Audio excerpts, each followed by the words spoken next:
viewers we bali kubanga okyali ku Red Zone TV Sabambulidde Patrick nze nkuweereza kakati era nzize ne update endala wetwogerera gwe ali ku Red Zone TV njagala mbenga nkutegeeza ekigenda maaso mu ggwanga Uganda. Jukira ng'ennaku z'omwezi mukaaga omwezi guno ogw'ekkumi omwaka 2023 guno gwennyini gwe tulimu ku university wali Kyambogo University ennaku z'omwezi zaali mukaaga omwezi gwa 10 omwaka guno gwennyini Electoral Commission eya Kyambogo University yafulumya kye bayita roadmap 2023-2024 eya Akalulu akali kagenda okubanga kakubibwa.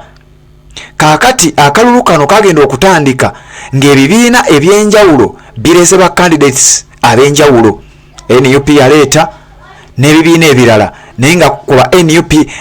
kuba members bonna oba kuba candidates bonna abali mu lwokaano omwana amanyidwa nga Kagenda Samuel yali ku kaadi eya National Unity Platform era ng'akyonyeziddwa emirundi gyonna. Nga sinaba kubanga nkubulira lwaki akwatiddwa njagala nsooke nkutegeeze Kagenda Samuel owa National Unity Platform wetwogerera nga ya leadinga Katumwa Ronald Oludi Andrew Jackson Namanya Bashaija Hilary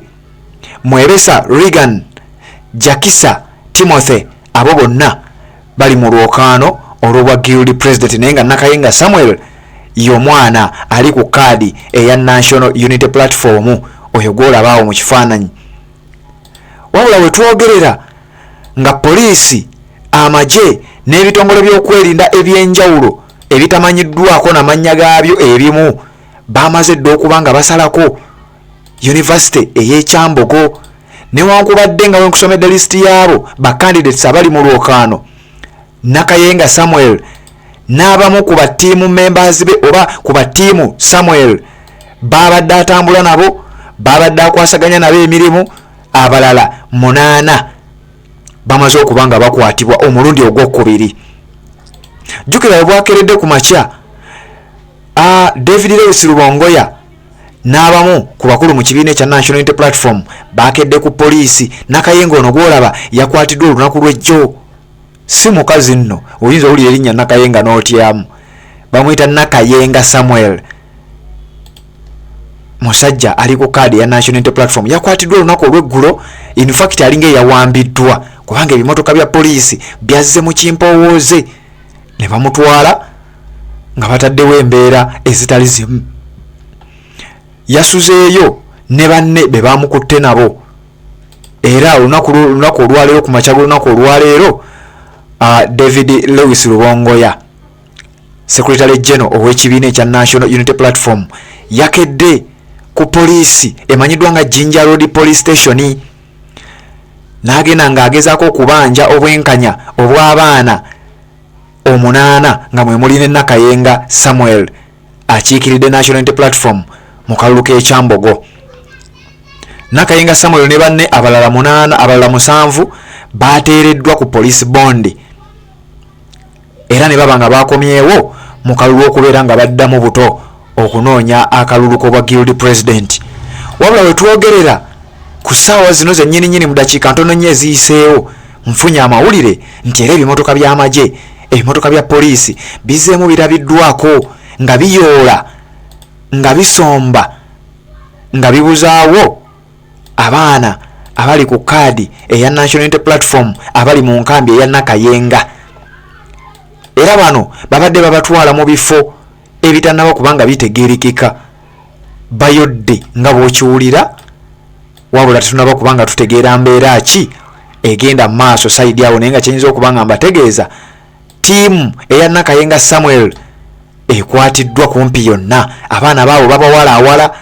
babatwala ebifo ebitannaba kubanga bitegeerekeka naye nga jjukira mu lwokaano luno temulimu Kagenda Samuel yekka. Nkusomedde lisiti ey'abantu abeesimbyewo mu kalulu kano sijja kusomera buli omu kibiina kye naye amannya nga kugambye kuliko Jakisa Timothy kuliko Katumba Ronald kuliko Mwebesa Regan kuliko Namanya Bashaija Hilary kuliko Oludi Andrew Jackson ne Kagenda Samuel. Naye olw'okuba oba olyawo abasinga obungi bagamba engeri gye kiri nti Kagenda Samuel yali ku kaadi eya National Unity Platform era nga okusinziira ku statistics yateeberezebwa okuba nga yagenda okuwangula akalulu kano.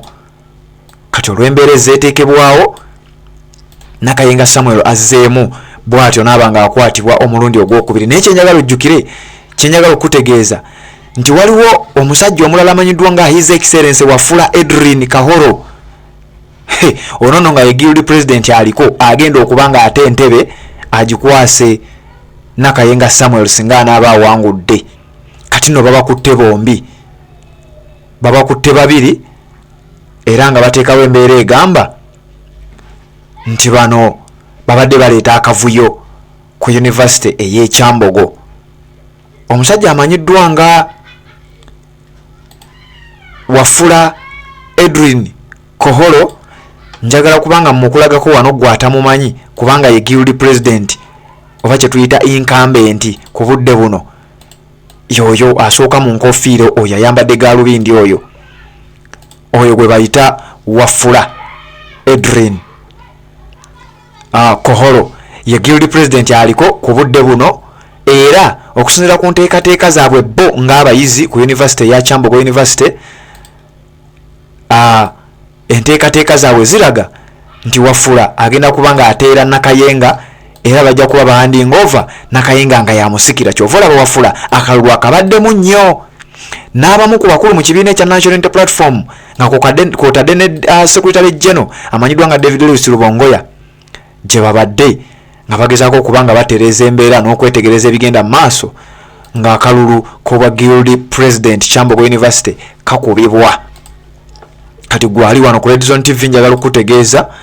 nti abasajja bataddewo embeera, era Nakayenga bw'atyo n'abanga akwatiddwa.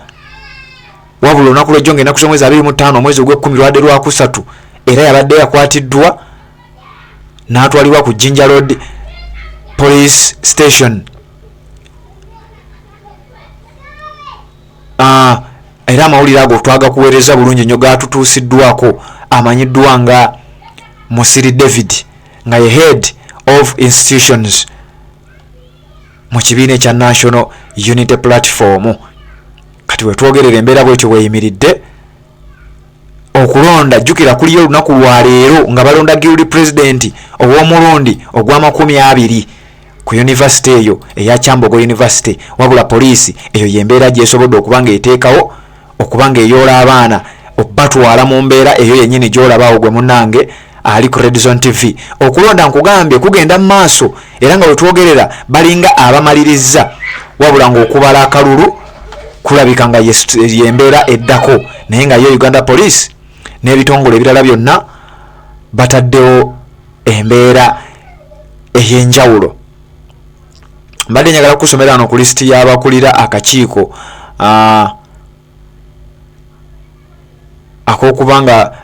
ak'okulondesa, naye eddakiika tulinawo ntono kubanga updates ziba za ddakiika ntono tetuba tetwagala kirwako, naye nga just mbadde njagala kukuleetera updates okukulaga butya Uganda Police bweri mu kubanga eyoola abaana abatalina musango, wabula nga babalanga ekintu kimu kubeera nga bakkiriza mu nkyukakyuka, babawanise ku bimotoka bikabangali ebya poliisi, babasombye babatwala mu bifo ebitanaba kubanga bitegeerekeka gwe muganda nga ali ku Red Zone TV. Kakati eno embeera gy'olina okuba nga ogoberera otegeere kiki ekigenda maaso ku University eyo ey'e Kyambogo. Akalulu katandise okubanga kabbibwa, ate nga wetwogerera tulina obukakafu okusinziira ku sources ezivaayo wali ku Kyambogo University zitulaga nti Nakayenga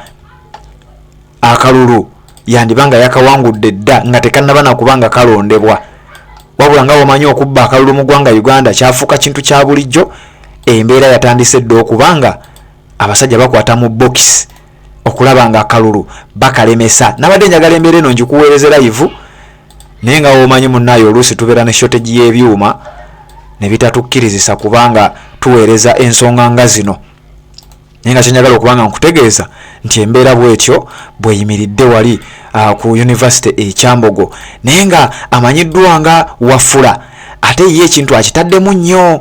kubanga ye agamba nze office nga ngifuluma ayina okugisikira, ayina kubeera wa National Unity Platform, and that is none other than Nakayenga ye gwa recommendinga okubeera nga amusikira Nakayinga Samuel kati gwa ali ku Red Zone TV bikukakatako okubeera nga obimanya naddala ng'okkiririza mu nkyukakyuka ng'okkiriza mu Robert Kyagulanyi Ssentamu nga president wo. Sebambulire Patrick nze nkuleetera updates zino eyo yembeera eri wali ku University e Kyambogo byonna nina okuba nga mbikuwa obeere ng'obimanya. Bannaye atanaba kuba nga osubscribinga nyongera okukusaba nyongera okujjukiza nyongera okikukutira